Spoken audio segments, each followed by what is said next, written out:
As preparations for the Durga Puja festivities intensify in Bangladesh, there is a farman, an order, a diktat of sorts that has come from radical Islamists who seem to be running the country in Bangladesh.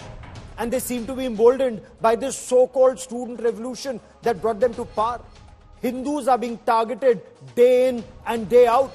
The government, led by Nobel laureate Professor Muhammad Yunus, is presiding over these atrocities on Hindus. Radical Islamists are telling Hindus there would be no holidays for Durga Puja, no hoardings, no buntings, no stopping of traffic on roads because it offends Muslim sensitivities, and that no immersion of Ma Durga's idol in rivers and ponds. India Today's Ashutosh Mishra with our top story. Bangladeshi Hindus continue to suffer persecution.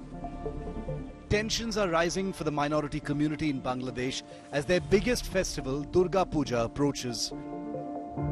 Radical Islamic groups are opposing the open celebration of the festival and are against nationwide holidays during Durga Puja. Extremist groups recently carried out a march in capital Dhaka, opposing the use of a playground by Hindus who've been celebrating Durga Puja at this venue for years. The radical group presented a 16-point demand to the government, which includes restriction of public display of worship, no closure of roads during the festival, no public holidays during Durga Puja, no pandals on the road, stop playgrounds from being used for puja pandals, don't allow the immersion of idols, and prevent the use of government relief funds for festival expenses. This comes right after images of Ma Durga idols being vandalized in Bangladesh surfaced on social media. The interim government led by Muhammad Yunus is still in denial on the deplorable state of minorities in the country. Any violence that has taken place is being shown as violence against Hindus. This is not correct. I think the Indian media needs to come out of this hyping of this issue. We are doing everything possible for the protection of our citizens, and these Hindus in Bangladesh are our citizens. We are taking care of them. The movement by radical Islamists is causing concern within the Hindu community, which is preparing to celebrate Durga Puja under stress. The community has faced a series of attacks after the fall of the Sheikh Hasina-led government. With Ashutosh Mishra, Bureau Report, India Today. So was this so-called students' revolution, the monsoon revolution, just a facade for radical Islamists to take over Bangladesh? There is now a viral clip of Professor Muhammad Yunus, Nobel laureate, where he introduces the brain behind the revolution as Mahfouz Alam, the leader of Hizb ut-Tahrir. It's a proscribed terrorist organization in many countries.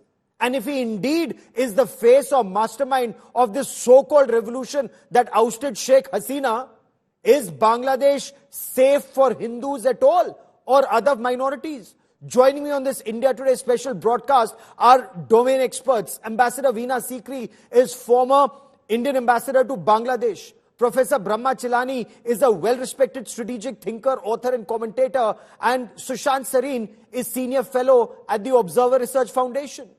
I quickly want to bring in Ambassador Veena Sikri into this conversation. Ma'am, this looks and sounds extremely alarming, the way there's a virtual crackdown on Durga Puja festivities in Bangladesh.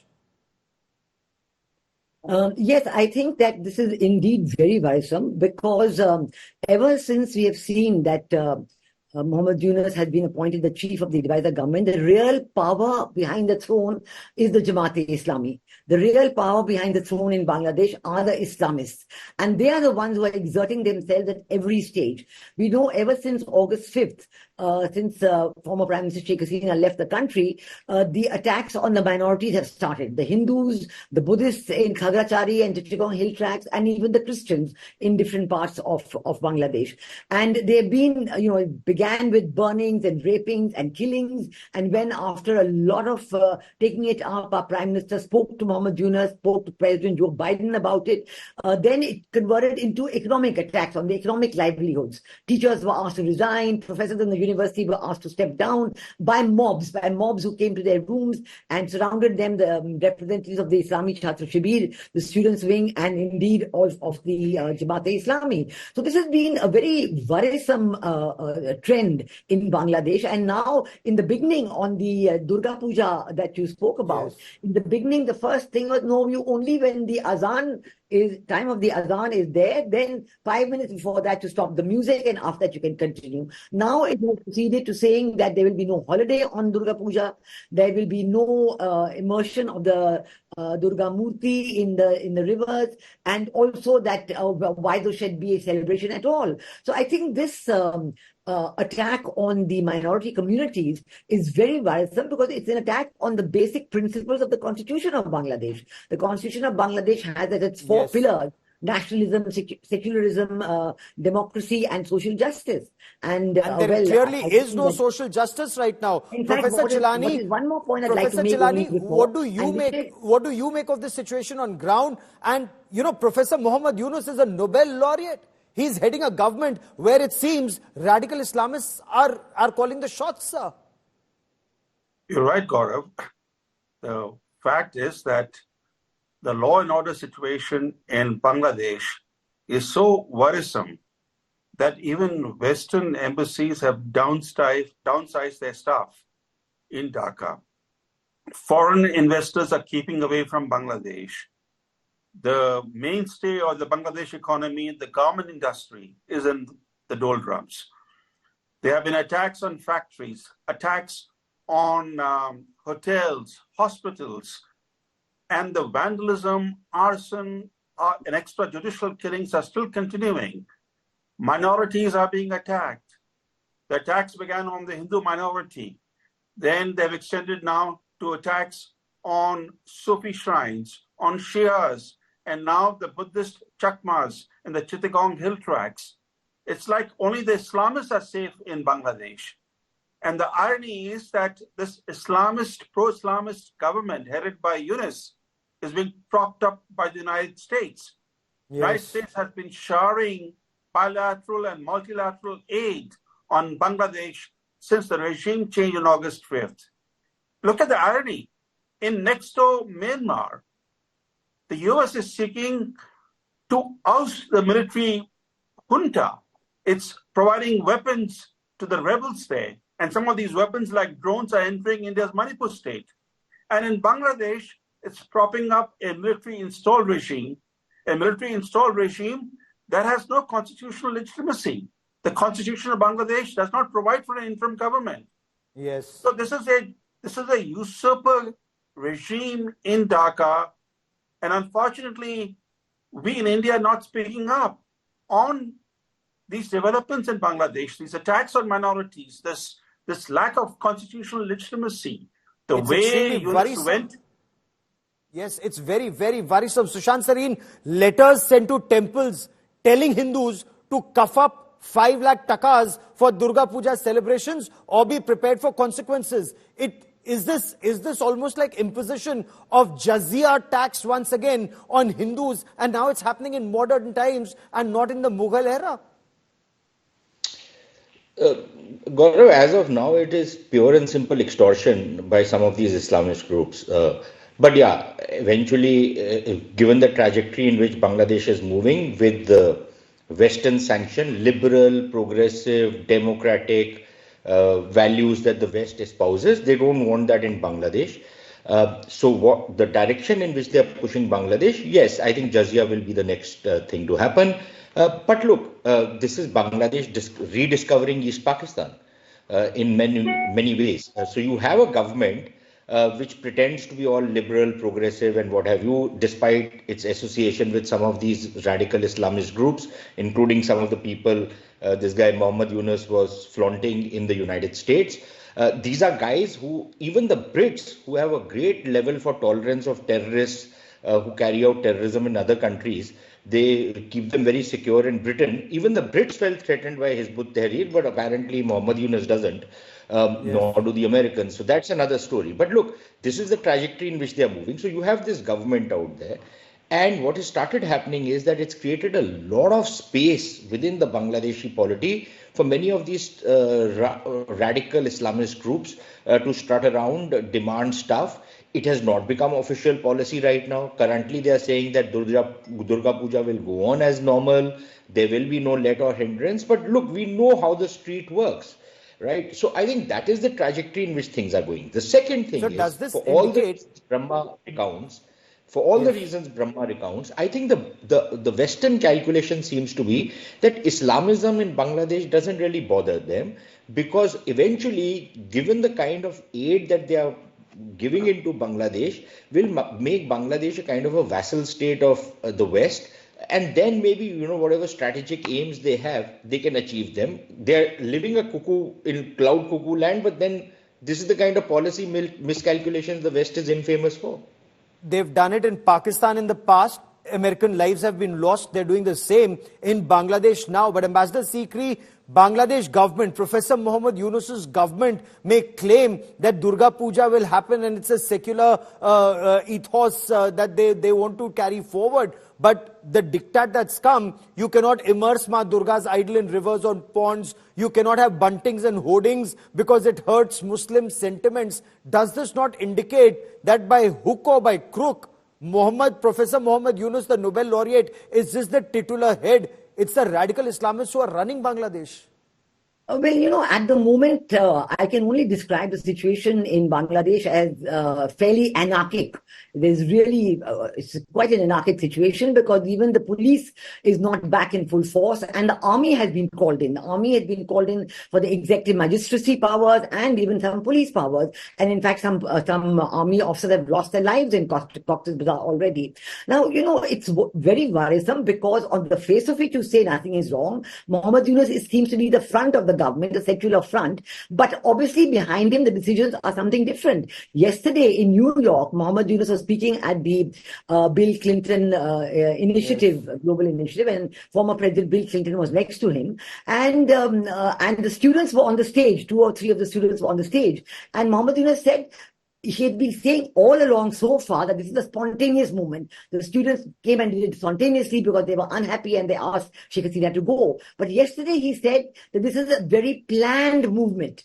You don't believe that it happened on its own. It had been meticulously planned, and everything has happened as it was planned. Now, this was, I'm sure, very embarrassing that he was saying this in America with, former president next to him. But it is worrisome because it shows that all these things are now happening. Like you said, you cannot have a pandal on the road. Now, it means, is this part of the plan? Is this part of the plan? In Khagrachari, the Buddhists are losing their home. Yes. Is that part of the plan? The Bishop of Bangladesh is saying that the churches are under attack. Is this part of the plan? I think we have to find out, because I think the consequences are very different. These are part of a plan. Because this is very, one, it's alarming. 2, Professor Chilani, you heard both Sushant Sareen and Ambassador Sikri talk about the US and the role of the US. Has the Joe Biden administration been caught flat-footed, or does the US actually not care for democracy? The manner in which President Joe Biden was hugging Professor Muhammad Yunus, it would appear that Bangladesh is some land of Eden and not the hell that it's turning out to be for minorities. When Prime Minister Sheikh Hasina visited Washington last year in May, she went there to attend World Bank and IMF meetings. Not a single Biden administration official met Hasina. Not even a junior official met her. But we saw 2 days ago how Biden coddled Yunus, an unelected leader, an unelected nominal head of a government that actually is being run by the army chief. The Americans are jubilant. Mission accomplished. The regime change that they wanted has happened. And the regime change opening, ironically, came in June, when Hasina ignored warnings, including from India, and appointed General Zaman as the army chief. She took comfort in the fact that General Zaman was married to one of her cousins. Within 6 weeks of him taking over as the army chief, she had been packed off to India by the military. And the crucial moment came two days before she was packed off to India. The army chief pressured her to declare a curfew, saying the army will enforce the curfew. When the curfew was declared, the pro-Hasina crowds went home, but not the anti-Hasina mobs. They continued to rampage, and the army was ordered to stay aside. Yes. And then the army chief went to Hasina saying that the situation is uncontrollable, you have to leave. This is how the coup happened. This was a coup, not a revolution.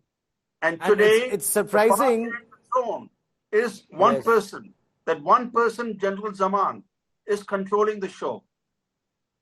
And it's surprising that Sheikh Hasina learned nothing from her Pakistani counterparts. Every time a Pakistani Prime Minister appointed a favorite general, that general turned against those political leaders. But Sushant Sareen, very secular sounding names given to those organizations that are now terrorizing Hindus. The names are not like Hizb ut-Tahrir or Ansarul Bangla team. It's quite like the resistance front of Lashkar-e-Taiba here in India. And perhaps there is a template and the writing is on the wall even for India. Secular sounding names, students' revolution, the facade, but radical Islamists waiting in the wings, quite like in India during the CAA riots.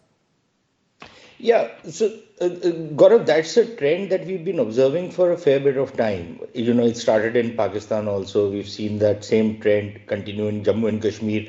That's a common thread which ties some of these Islamist groups and the kind of tactics they follow. They will give very secular sounding names. That at least not an immediate kind of a block does not come in the moment you use a very highly Islamist radical sounding name.